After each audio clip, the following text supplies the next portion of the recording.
Forget the rain, forget the rooftops of Detroit, and forget everything you know about the Crow. Imagine a version of this franchise set in the year 2037, a world that looks like Mad Max bred with The Exorcist. The hero isn't a musician, he's a bullet-deflecting bounty hunter riding a robot horse. There are cannibals in swamps, there are witches in sewers, and the director, Rob Zombie. I'm Wes from Atomic Cult Media, and I'd love to hunt down the movies that Hollywood buried.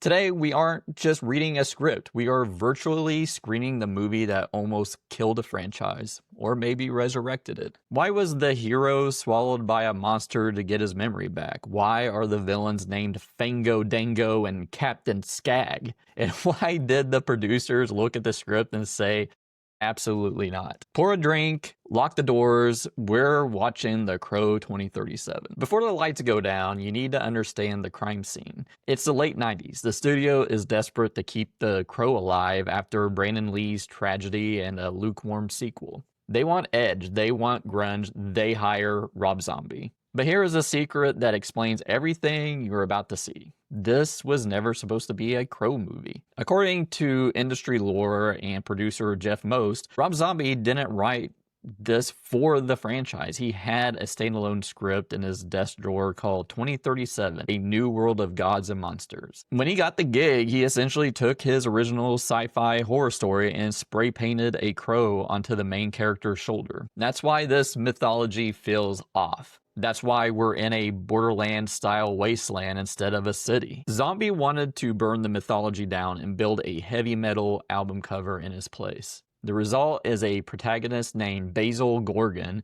who is ridiculously overpowered. He has psychic fighting skills, he catches bullets, and he makes Eric Draven look like a pacifist. The producers hated it, they felt like it was just too disconnected from the soul of the series. But today, we don't care about franchise continuity. We care about the madness. Let's roll the film. October 31st, 2010, Halloween. A scarecrow sits on a tenement roof. Down on the street, a hot-rodded black hearse tears around the corner, blasting opera music. Out steps Father Damien Finch. He's 50 with jagged sideburns and the face of the devil, but he's wearing a priest collar.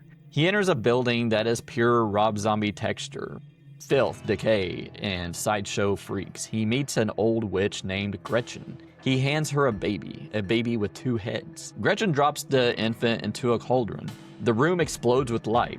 Damien inhales the spirits. He sees the future. He believes that plunging the world into a living hell is actually good for humanity. He sees himself as a savior who must burn the world to save it. He sees an obstacle in the smoke, a boy. Basil Gorgon. Cut to Basil's house. He's 9 years old, he's innocent, the doorbell rings. Damien Finch kicks in the door. He doesn't monologue, he executes Basil's mother. He shoots Basil in the face while recording it on a camcorder. On the TV in the background, Dr. Pretorius from The Bride of Frankenstein toasts, "To a new world of gods and monsters." Damien smiles. Bang! Title card. 27 years later. The world has ended. We are in Tanglewood border. It's a wasteland. Out of the fog rides Basil Gorgon. He's not walking, he's on a jet black horse. He wears a pilgrim hat and a long duster. A crow sits on his shoulder.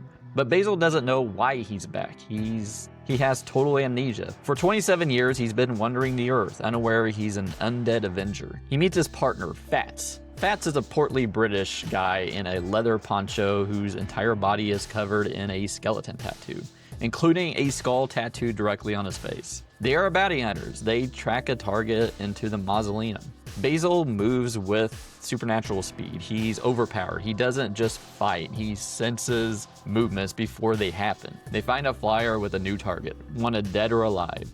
Helvis and the Disgraceland 7. Before they can cash in, ghouls drop from the ceiling. These are tomb rippers. Basil slaughters them. He throws daggers with pinpoint accuracy. He slices throats. He lights the bodies on fire and lights a cigar from the burning flesh. This establishes the tone. This isn't the poetic, gothic sadness of the original Crow. This is a splatterpunk western. Basil and Fats head to Hellgate.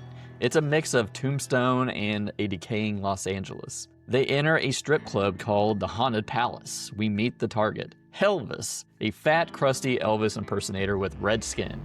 He runs a gang called the Disgraceland 7. And note the names here. Captain Skag, Fango Dango, Helvis. Rob Zombie wasn't going for subtlety. He was going for comic book grotesque. This is where you had the first set piece, the hotel brawl. Basil and Fat hit Elvis's hotel room. Helvis is guarded by the Bone Daddy girls, strippers wielding katanas that ignite with blue flame. The fight is chaos. The room catches fire. Basil is deflecting bullets with his sword. He kills Helvis, and he still doesn't remember his past. He just knows he's a killer. To get answers, they go to Dr. Macabro's Freak-O-Rama. It's a gladiator arena for mutants. Okay, I need to stop this movie for a second. Up until now, the plot has been bounty hunters kill bad guys. But Basil still has amnesia. In most movies, the hero gets his memory back by visiting his old home or touching a memento.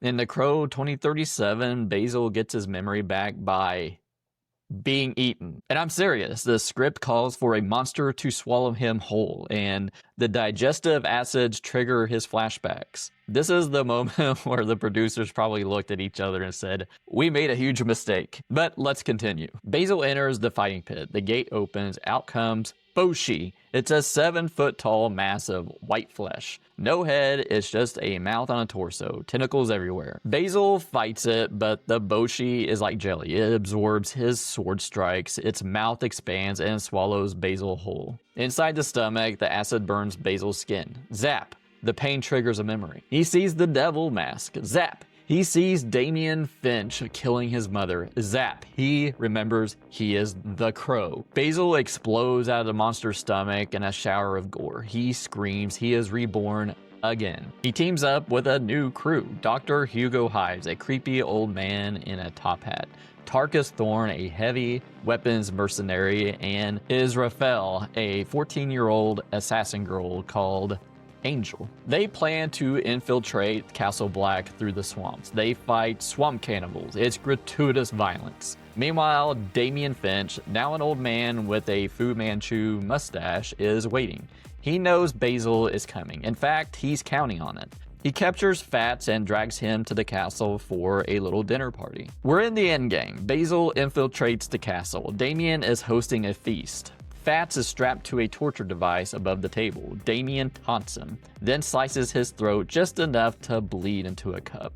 But Damien has merged with a dark god named Quasimodo. He isn't just a man, he's a conduit for hell. Basil enters Quasimodo's garden, a biomechanical nightmare of living metal sculptures.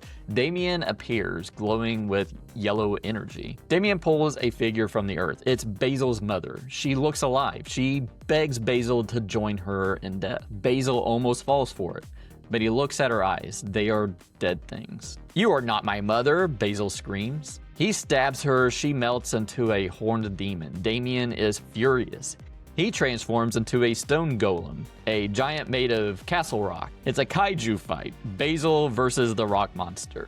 And while they fight, Tarkus Thorn kills Captain Skag by dropping a statue on him. Dr. Hives and Angel fight an army of witches in the sewer. But the real battle is in Basil's mind. Damien freezes Basil in stone. He prepares the killing blow.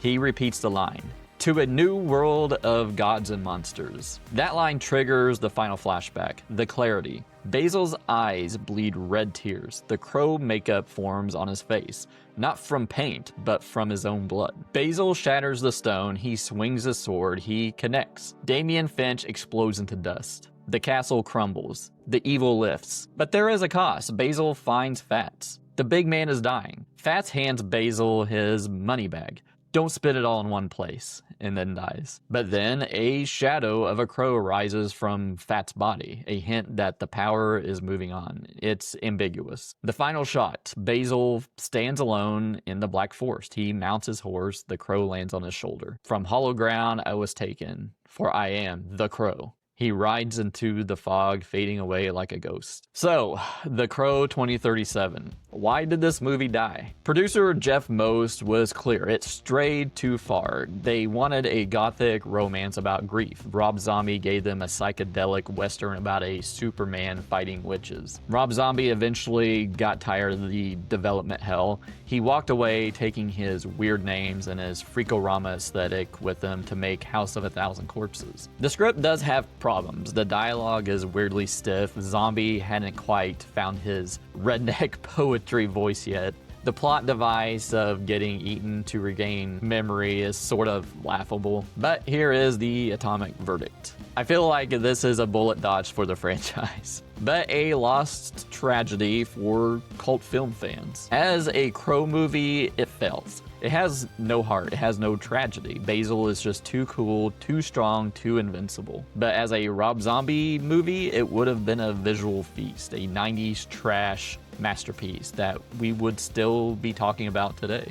Instead, we got The Crow Wicked Prayer, and honestly, I'd take the two-headed baby and the swamp cannibals over that any day. But an honest question, if this movie came out in 1999 instead of The Crow Wicked Prayer, would you have accepted it as a bold reinvention or hated it because it disrespected the original?